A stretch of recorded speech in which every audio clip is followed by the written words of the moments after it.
doctor y compañeros. Les vamos a hablar sobre diversos temas y bueno, comenzamos.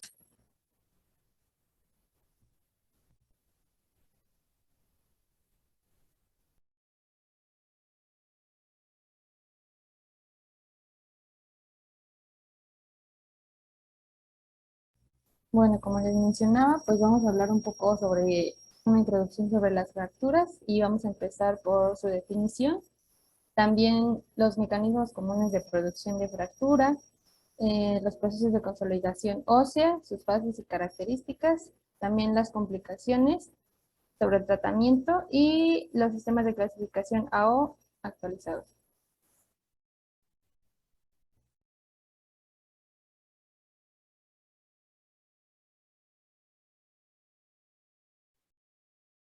Bueno, primero vamos a ver, pues, qué es una fractura. Y bueno, una fractura, pues, va a ser una solución de continuidad del tejido óseo o del hueso, por, pues, un esfuerzo excesivo que este va a, pues, rebasar la resistencia, pues, del hueso.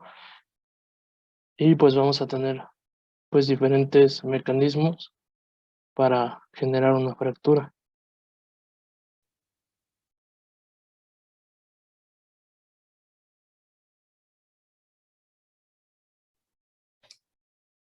Bueno, en cuanto al primer mecanismo para generar una fractura, es, es según la energía disparada en el traumatismo.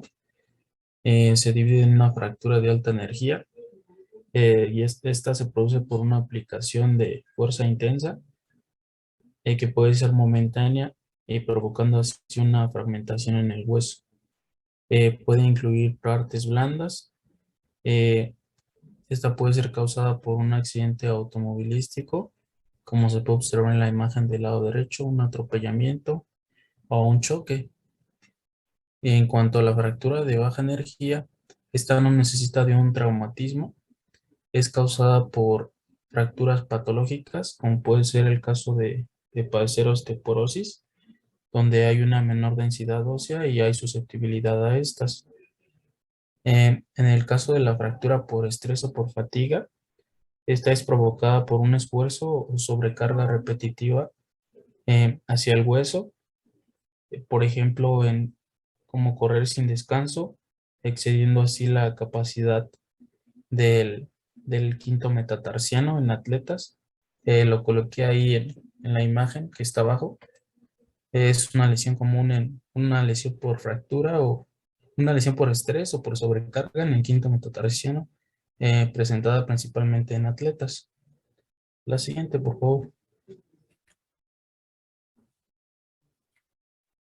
Otro mecanismo es según la extensión del trazo, en donde se puede presentar una fractura completa y esta afecta todo el espesor del hueso, llegando hasta el periósteo. Esta se divide en cuatro, eh, como se puede observar en la imagen inferior del lado derecho: una fractura transversa, oblicua, que es la segunda, la tercera en espiral y conminuta, que el hueso se rompe en dos más fragmentos. Y en cuanto a la fractura incompleta, es aquella en la que el trazo no afecta todo el espesor del hueso y se divide en fisuras, como se puede observar en la imagen del lado derecho, la que está en la esquina superior, eh, en donde no afecta todo el espesor. Otro tipo de fractura incompleta es la fractura en tallo verde, en donde solamente se quiebra eh, un lado del hueso, que es el número 2, y la fractura en rodete, que afecta principalmente la metáfisis del hueso en crecimiento, que es la número 3. La siguiente, por favor. Otra clasificación es según el mecanismo de producción.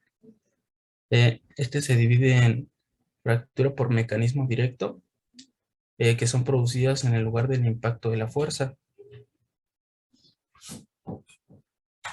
y fracturas por mecanismo indirecto, que se producen a distancia del lugar del traumatismo. Estas se dividen en una fractura por tensión o tracción, en donde las fuerzas actúan en la misma dirección, pero sentido contrario, y, y no convergen en el hueso. Como se puede observar en la imagen del lado derecho, la que está en la esquina, hacia abajo, se asemeja como si se estirara el hueso. Las fuerzas van en la misma dirección, pero en sentido contrario y no convergen en el hueso. En cuanto a la fractura por compresión, esta es causada por dos fuerzas en la misma dirección y estas, a diferencia de la anterior, sí convergen en el hueso. Como se puede observar aquí en la misma imagen, del lado derecho, la que está en la esquina, hay una fuerza hacia la misma dirección y convergen en el hueso.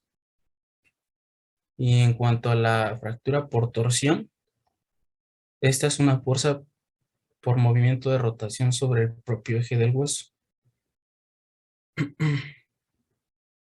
Como se puede observar en la misma imagen, hay una fuerza de rotación sobre el mismo eje del hueso. Y otra clasificación es la fractura por flexión, en donde las fuerzas son paralelas y actúan sobre el mismo sentido.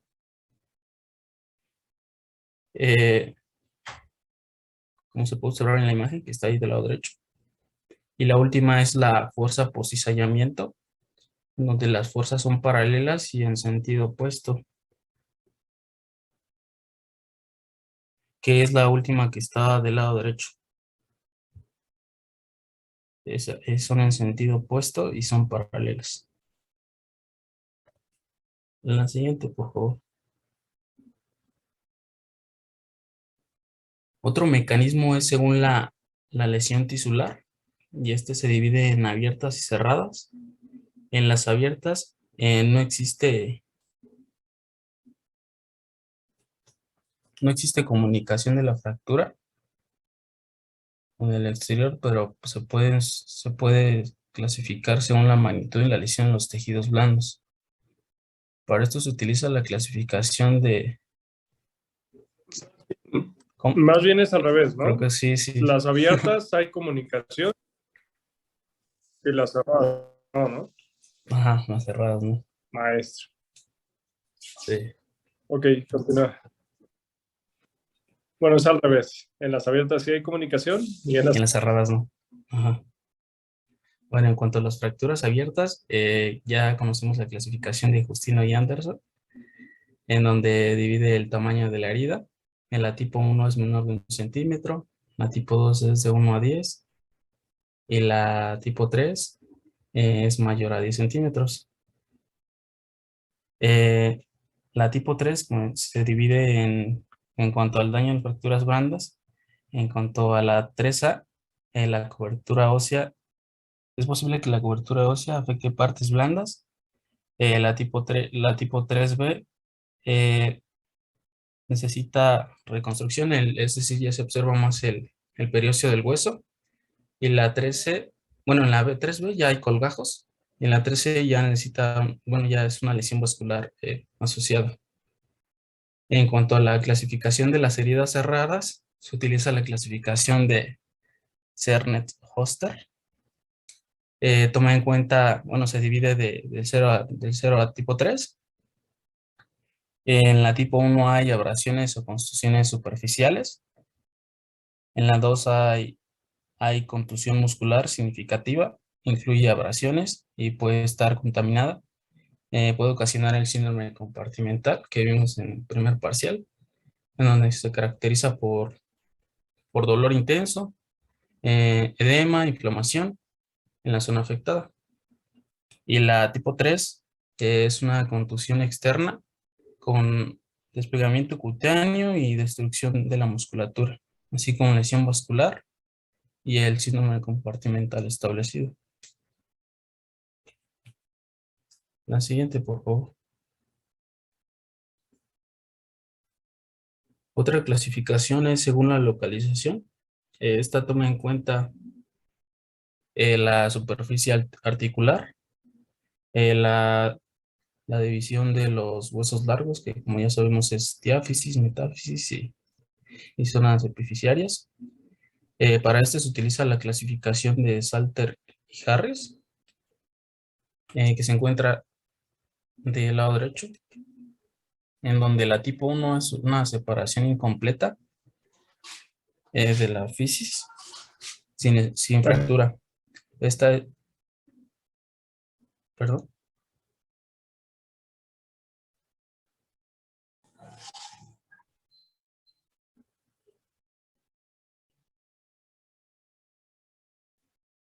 Bueno, la tipo 1 está asociada a bebés por lesión obstétrica.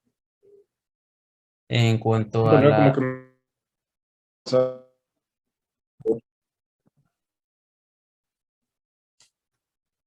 Perdón, doctor, no lo escucho, se escucha medio cortado. no, es que está fallando mi internet. Parece que me sacó temporalmente, pero ya, para que continúes, por favor. Ok, gracias. Bueno, la tipo 2 es una ruptura que va desde la fisis hasta la metáfisis, en donde el periósteo está generalmente intacto y esto es lo más común. Las lesiones características de la tipo 2 son de cizallamiento y por flexión. En la tipo 3 hay una fractura interarticular, afecta principalmente la epífisis. Esta se extiende a través de la fisis, como se puede observar en la imagen del lado derecho. La tipo 4 hay una fractura intraarticular. Esta atraviesa desde la epífisis, la fisis y la metáfisis. Y la última, que es la tipo 5, esta es por aplastamiento de la fisis. Las lesiones pueden ser por una lesión de aplastamiento, que es donde se ve involucrado a través de la epífisis principalmente. Como se puede observar en la imagen radiológica, ahí se encuentran las divisiones de la epífisis, la fisis, la metáfisis. Y la diáfisis, que es la división característica de los huesos largos. La siguiente, por favor. Y el último mecanismo es según la estabilidad de la fractura. Estas se dividen en fracturas estables, en donde no tienen tendencia a desplazarse una vez conseguida la reducción o estabilidad de esta. Tienen una oblicuidad inferior a 45 grados, y las inestables tienen tendencia a desplazarse, a pesar de haber conseguido la reducción o estabilidad de estas. Tienen una oblicuidad superior a 45 grados. Encontré en la imagen un ejemplo del lado derecho, una fractura patelar que es estable, y la que está abajo es una fractura inestable. La siguiente, por favor.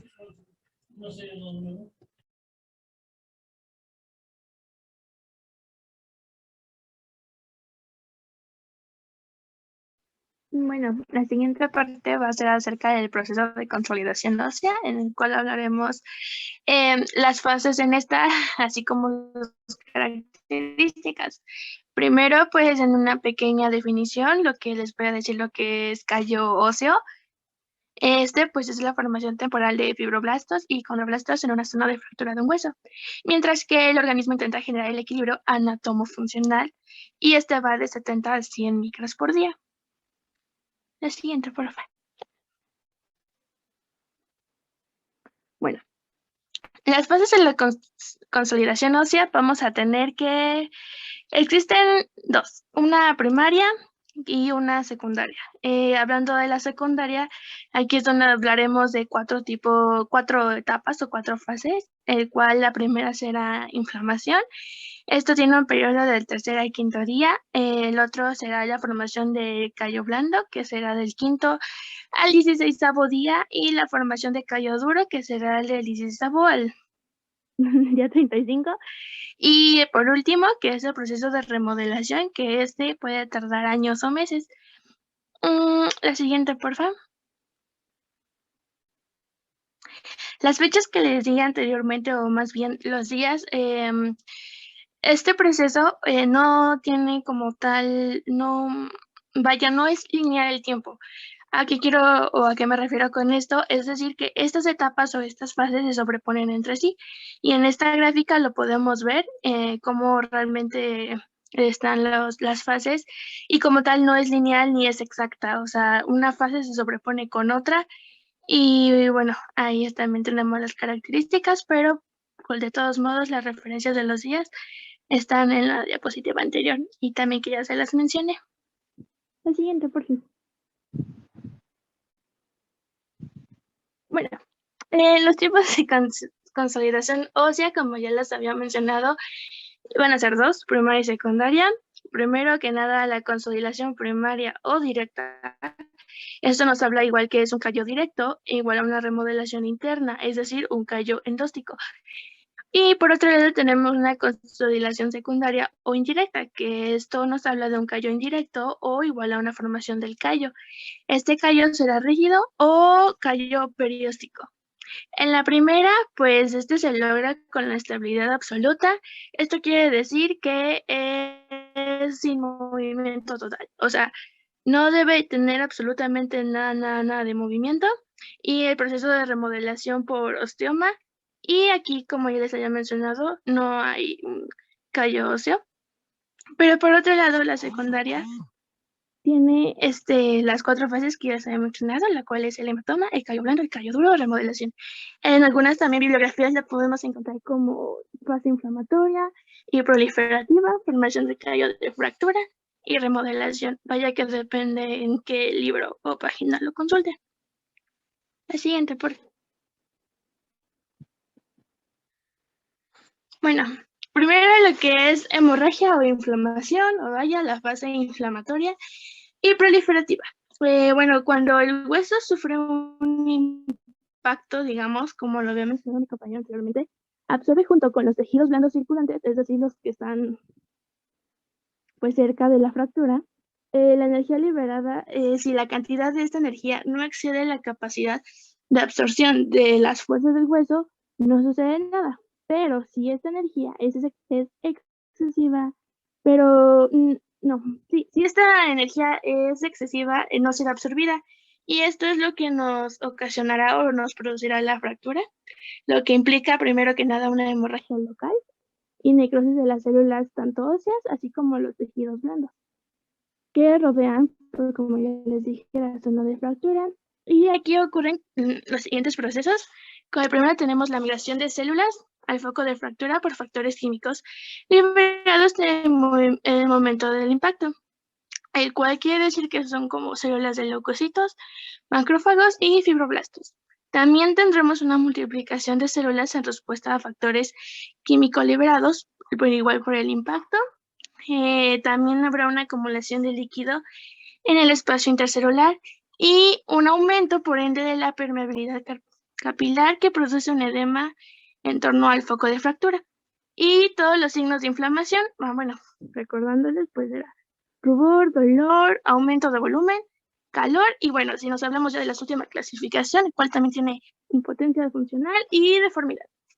La inflamación que se va a ocasionar tiene como objetivo limpiar el foco de tejido y, entre el cuarto y el 21 días, bueno, si nos acordamos, van apareciendo brotes vasculares o también a veces lo encuentran como angiogénesis en las bibliografías y bueno, van invadiendo también el foco de fractura, por lo que aumenta notablemente el aporte vascular en la zona. Sí, la siguiente, por favor.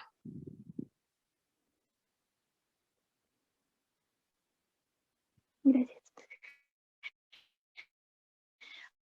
Ahora tenemos primero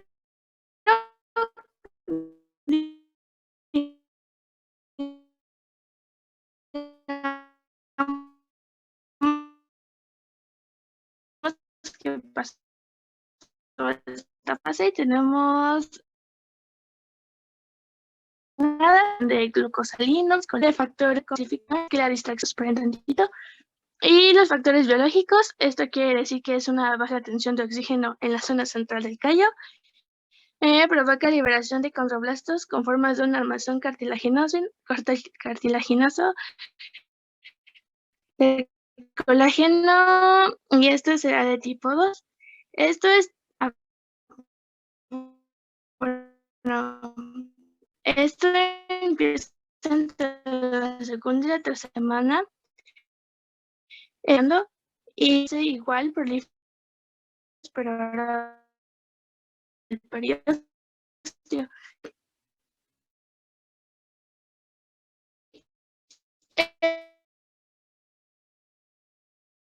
los tejidos y en todo el tejido vascular celulostos, y cuando no me equivoco, ya sí, pues, me corrige por favor, doctor.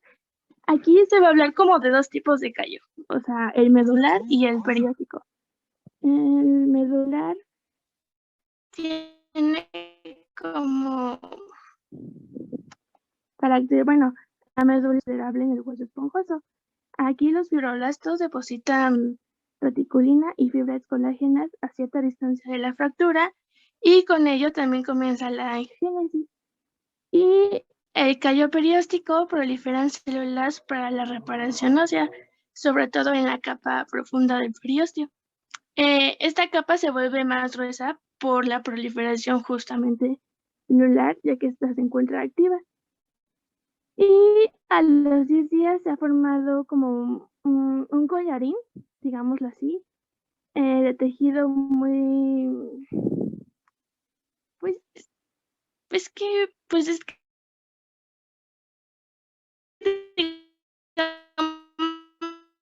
que esta parte se vuelve como que un poquito más gruesa. Tiene que este de callo de ahora sí que cuando es la unión de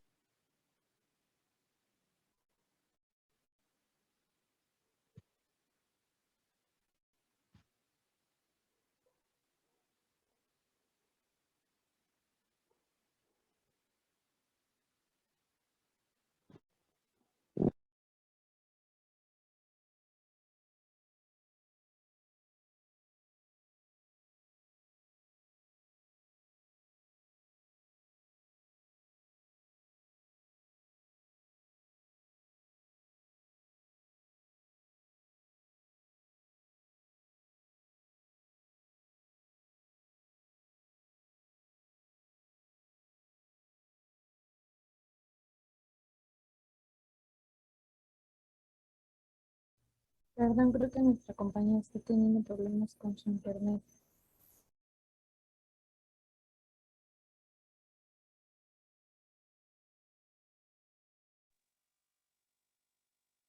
Ya se salió el profe.